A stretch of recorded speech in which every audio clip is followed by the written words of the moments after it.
Welcome back to another episode of Grounded in Faith, where we ground ourselves in our faith in order to live it out in the world around us. Today, I'm so excited to have on the show Josh Schultz. It's great to have you here. Well, thanks for having me, Father. I appreciate it. Yeah. Why don't you tell us a little bit about yourself? Well, quickly, I'm from the mid-Michigan region, Saginaw, Michigan, and moved to the Chicago area around the age of 22. Okay, nice. Yeah, what brought you, tell me a little bit about, your upbringing and, that experience of maybe living out your faith as a kid and what that looks like as you go into your 20s. Well, I grew up in Saginaw is kind of a smaller Flint, if you've ever heard of Flint. A lot of the same socioeconomical issues. And Flint's kind of a smaller Detroit. So they're all kind of much the same city. A lot of poverty at times, and struggles. There is. So I was a lower middle class, we had a lower middle class family, but I was raised in the Baptist church. Kind of a happy upbringing. I'm the oldest of two younger sisters, and I gave my life to God when I was 8. And things, in retrospect, were pretty good during those times. But my family life changed pretty rapidly through the eyes of what I was about 14 then. My parents just kind of gathered us and told us that they were getting a divorce. That's earth-shattering. It is. No matter what age you are, but definitely. Absolutely, and I know it's very common out there, Yeah. But So the pain was real, and looking back, even at that time, I could look back and think we hadn't been going to church for maybe 6 months or a year before that point in time. Mm-hmm.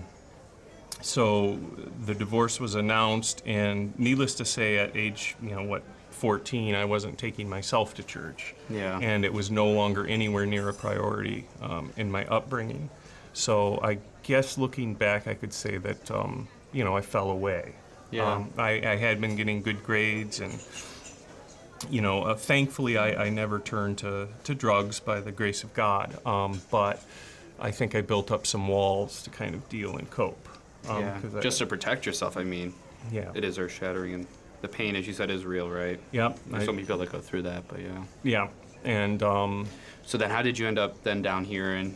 Well, or in Chicago, yeah. Remember I had said that, I had gotten pretty good grades, up to that point. Well, that changed. And it took me till probably a little bit of athletics and maybe till 11th grade, looking back to where I kind of started saving it. But needless to say, there were no scholarships waiting for me.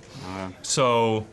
Your life really did start falling apart. It did. Yeah. And I actually had tried to start saving it, and come graduating from high school, I went ahead and I still, even though I was away from the church, had some sort of moral backbone, and wanted to help people. And I pursued nursing. So I got my LPN around 2021. And I used that to pursue what was really a passion of mine at the time, which was acting. Okay. So if you're a nurse, if you keep your license good, you can work anywhere. Mm-hmm. So I wanted to move to a regional area because Chicago's about 5 hours away from Saginaw. And moved there and worked through kind of what would be called nursing agency. So you pick up shifts on short notice. They generally pay more. And, on my off nights, I could pursue acting. And if I got a part, usually it paid, if it paid at all, 10% of what I could have made that night, but it was a passion of mine. Yeah. And it's like so many actors that do wait tables or what have you. You were nursing on the side. Correct. Yeah. I was. And but so also fulfilling a desire to help people though too, kind of like that. I did have internal. that. Yes. Where I kind of just have always felt a certain need to do that. And, so that kind of carried me through my 20s. And eventually, after taking so many parts, I would be in front of a few thousand people, but playing a very small role, and it really doesn't pay much. And you do that for 6, 7, 8 years, and eventually, art versus commerce, you kind of have to pivot to, let's try and make a living. Yeah. So I kind of pivoted off of acting around probably 30. 31, 32. That is really cool to be able to pursue in the midst Yes. of it all. I don't regret your it, but- passions, right? right, Yeah, like yeah. this is what I want to do. Yeah, or Yeah. try it out. But And even, I remember even so naive, but in my 20s, like I'd be with friends and we'd be gathered around, and usually of places of ill repute, like a bar or something. But I remember saying, like, I want to make a difference. If I get a part, I want to. Even then, I wanted to at least have some positive impact in the world. Yeah. But you're still searching on how that was going to be. yeah, because it ultimately is hollow, and I found that out later. So I kind of straightened myself up on the financial end of things and gave up the dream, but I'm so glad that I pursued it. Even if it wasn't a financial success, I think I'd probably be like a miserable 80-year-old if I didn't at least give it a shot. You know what I mean? Yeah. Like I can at least... Because there's the regrets, right? Yes. Like, man, if only I had tried it, I could have done that. Yes. Right? Yeah. So So at 30, you Yeah. pivot now a little bit into Yep, just and- full-time nursing. full-time nursing, but I've always kind of had things on the side, little entrepreneurial stuff. So I've always kind of stayed busy. Yeah, I know that. We've gotten together on Right, some of those things. Which Which is always fun. Always looking for like a loophole that then maybe you can scale out. Okay. So it's always kind of been a little specialty of mine. But nonetheless, That's a whole rabbit hole we can't get down right now. Right, yes. Back to the story. so I met my wife, and to make long story short, we got married. Nice. Okay, and at that point in time, of course, you pivot towards a family. And we were a little older when we got married. We weren't in our mid-20s, early 30s, approaching 35, at least on my end. And so we did have some maybe a little more savings than if we would have been in our 20s. So we had a single family home in a part of Bridgeport that we built with the idea of for our family. A larger home than what me and her would have needed. Yeah, the dream of now settling down. Right, and let's Having build that out family. this, let's have the house built at least with like a finished basement and, a couple extra bedrooms. Yeah. And about a year or two into the marriage, it was becoming quite evident that the children thing was not happening. And it was very evident that it was due to me. So that was a bit of a blow because, I'm somebody to get through a lot of that pain of, being 14 and 15 and your family falling apart. I had already had some certain walls up and probably pride looking back, just like let me lead with that and don't get too close to too many people. And I can do it myself. Right, And Father. manly, yeah. And Macho. now I'm dealing with like one of the least desirable things for a male, because even the ones who might be considered not the best men in society, in theory they can at least reproduce, And I couldn't even do that. Yeah. So I'm it's dealing. a big hit to just It is being a to man. the ego and to the man, Yeah. and And in it's so my- personal. Yes, and I was away from the church, of course. Tried to live in the moral code, but I was not attending church, and I had certain surgical procedures and acupuncture and diet modification, and nothing was happening. And I think after struggles with that, there had reached a point, because it begins to dominate your life. The infertility. I was carrying on, but like I had my moment. Probably, if I could look back to where I had a conversion, it was in the basement of that house. I was downstairs and I just was crushed to bits, laying there, and but then a peace came over me, and being away from God, at least regular church attendance, I know that was God just, having me calm down a little bit, and Just in that really hard moment. I kind of gave it up to God. Okay. At that moment, even if I wasn't sophisticated enough to know that's the thought I was having, like a peace came over me. And Did you say something to God? Sorry, I didn't. no, by all means, Father. I did. Paraphrasing, because it's all just kind of, I said something along the lines of, in my heart, because I don't think I even verbalized it, but I Yeah. said, if I'm fortunate enough to have a child, this child will grow up knowing you. And if like within about a half a year, we found out that we were pregnant. And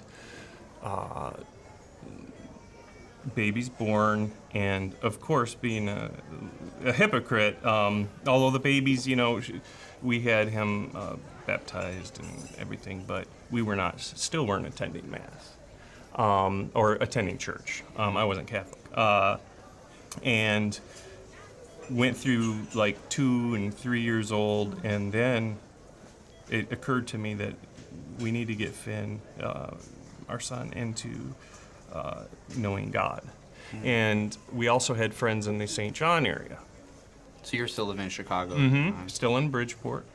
And visiting this area was very nice, and coming with our friends, and we said, let's move there. You know, he's turning 4, our son, and let's go ahead and settle down in more of kind of a family-centered community. And immediately, you know, when you're selling one house and moving into another, it almost rarely goes completely seamlessly. So when we were closing on the 2, we were in a hotel in Munster while we couldn't be in the other house, but the other one still wasn't ready. And that's when Finn had started his first day actually at SJE out of the hotel, like we're scrambling to get him to my his gosh. That's a hard first day of school. Yes, it is. But you know, kids are so resilient. Yeah, like, they can handle it. But I should go back to when we were touring where exactly our son's going to go. This was actually the first place, SJE, that we toured. And I don't think she'd mind telling the story. It's nothing,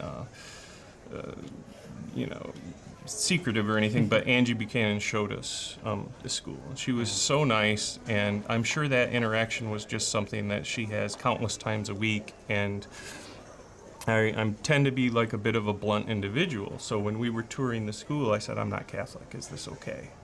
And she said, oh, absolutely. You know, and like even that was reassuring, but it got time to sign. This was about a month before we moved, and there is, paraphrasing, there's a covenant, but paraphrasing, essentially it says that we don't do all of the work. You will be in Mass. You know, you will raise your child at home, knowing God. Yeah. And that we don't take it's the parents' responsibility. Yes. It's the first teachers of the faith. And I think if I had to look back, I still hadn't, despite that promise that I had in my heart to God, I think part of me was thinking, yes, I'll raise my child knowing you, God, but you know that doesn't mean I necessarily have to, right? I mean, certainly, you know. So I signed it, and if I sign something, I'm going to try to keep my word. So I started going to Mass, and I could just feel what I now know was the Holy Spirit coming through me. I mean, that was my first regular church attendance in so long, and you know, Finn was thriving at the school, and I was feeling just moved to become Catholic. I mean, if I'm here at Mass every week, I figured to myself, I may as well actually just go ahead and do this. And I looked into talking to Louis and how do I go about this? Yeah. And it was in the teeth of COVID, so there was a bit of an abbreviated, what was called at the time RCIA. I understand the acronym may have changed at this point, but it's the process, the rite of Christian initiation, right? The process to become Catholic. Yeah, just to explore it more, because it's that people that enter into it, kind of like you're saying, like, what is this about? Like, I'm interested in it, right? Like, let's learn more. Yes, and so you know, I became Catholic in March of 2021. So it's kind of really just been phenomenal. Yeah, no, I love the story because there's all these moments. It's both people and situations, both good and bad, that get you to this point today. Mm-hmm. And sometimes when we're in the midst, especially, of course, the hard ones, whether that's sitting in the basement, almost realizing, like, am I ever going to have a family? Yeah. Or the real positive ones where you get the joy of moving into a new home and everything else. But, like, all those things are talking about Angie Buchanan, right? Like, all these moments that brought you to this moment. Yes. Where you get to come to know Jesus more. And so often we don't realize that.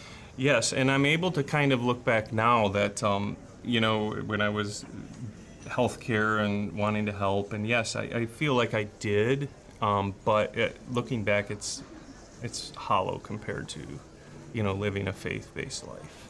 Yeah. And I'm far from perfect, but I endeavor to try to raise my son, knowing God, and I'm kind of learning along with him in many ways.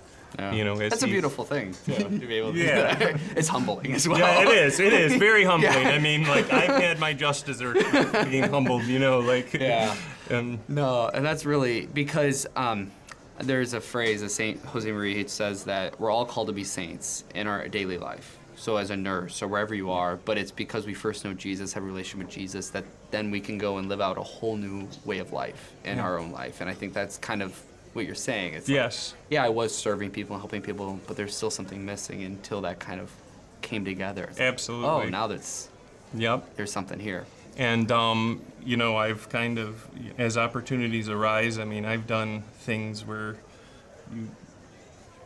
you don't need any deep proficiency, like I've greeted at the church. You know, just being a humble servant, just opening the door for people has been nice and very rewarding. And, you know, some of the work with Alpha and whatnot.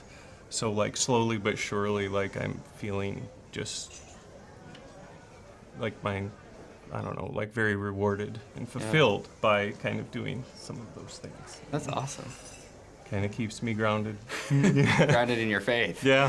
Thanks for sharing, and yeah, thank you for being honest and vulnerable, because there's Absolutely. so many men and women but that struggle with infertility, that just struggle in ways like whether it's with divorce and everything else, and to be able to say like, yeah, this is you've experienced that as well, and to see like where God entered into those moments. So often hindsight is 20/20, but to be able to see that, if there's advice to somebody who's maybe in moments like that, especially men, maybe with infertility and stuff, is there something maybe that you would have wanted to hear back then, or advice you would want to give them today? Well, I mean, society it's just so awkward to talk about. I mean, particularly for a male.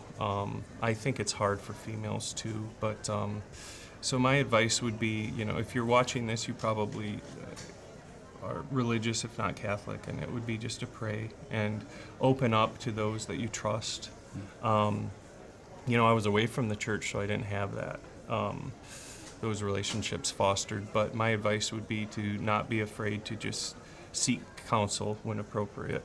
Yeah. And, you know, that even just getting prayer chains going and Prayer. being able to open up, because, you know, stress contributes also to that problem. It doesn't help it, let's put it that way. So, you know, just being open about it in avenues that are comfortable for you can probably help out. So that would be like my number one advice. You know, find somebody to be able to trust it, that you can be open to, and certainly pray. Nice. Thank you so much, Josh. Really appreciate it. Thank you, Father. I appreciate it. If this episode was helpful, or you maybe know somebody that would find this episode very helpful, send it to them. Like, share, comment on this video. Remember, ground yourself in your faith so we can live it out in the world around us. God bless.